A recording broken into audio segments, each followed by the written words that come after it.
Long ago, in the land of Egypt, a silent cry rose from the hearts of God's people. The Israelites had once been honored guests in Egypt during the time of Joseph, but generations passed.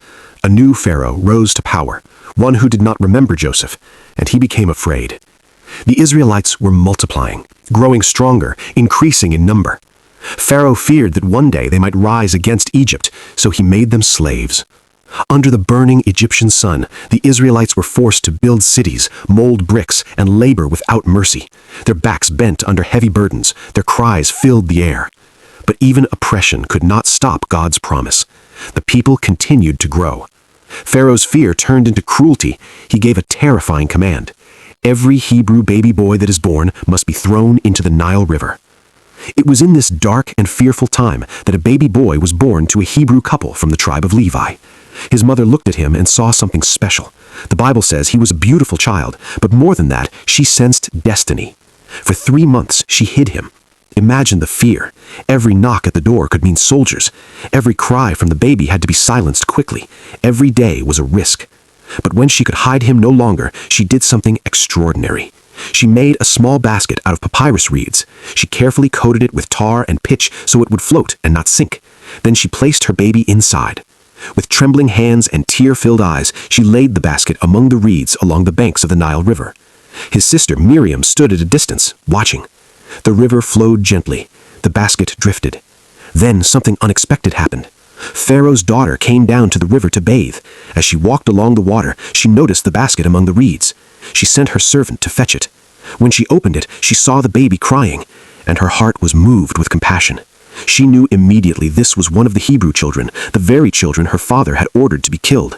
But instead of turning away, she chose mercy. At that moment, Miriam stepped forward with courage. "Shall I go and get one of the Hebrew women to nurse the baby for you?" she asked. Pharaoh's daughter agreed. And so, in a beautiful twist of God's plan, the baby's own mother was brought to care for him and was even paid for it. The child grew, and when he was old enough, his mother brought him back to Pharaoh's daughter. She adopted him as her own son. She named him Moses, saying, "I drew him out of the water."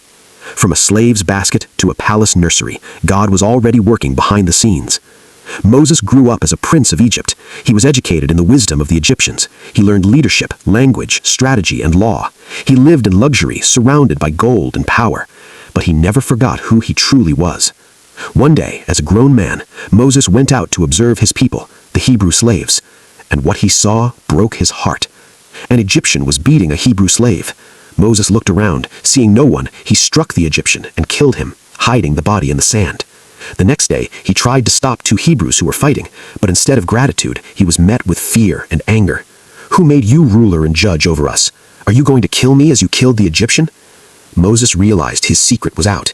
When Pharaoh heard about it, he tried to kill Moses, and so the prince became a fugitive. Moses fled Egypt and ran into the wilderness of Midian. The palace was behind him, the desert was before him. There, by a well, he defended the daughters of a priest named Jethro from shepherds who were harassing them. Jethro welcomed him into his home.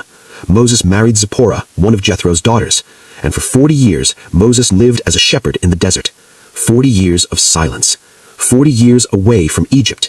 40 years of preparation. The man raised in a palace was now tending sheep in the wilderness. But God was not finished. One ordinary day, while leading his flock near Mount Horeb, Moses saw something that would change history. A bush was on fire, yet it was not burning up. Curious, Moses turned aside to look, and from the bush, God called his name. "Moses, Moses." "Here I am," he answered. God told him to remove his sandals, for he was standing on holy ground. Then God revealed his plan. "I have seen the suffering of my people in Egypt. I have heard their cry, and I have come down to deliver them." Then came the words that must have shaken Moses' heart. "I am sending you." The abandoned baby, the adopted prince, the fugitive shepherd. God had been shaping him all along. From the river to the palace, from the palace to the desert, from the desert to destiny. Moses' story reminds us of something powerful.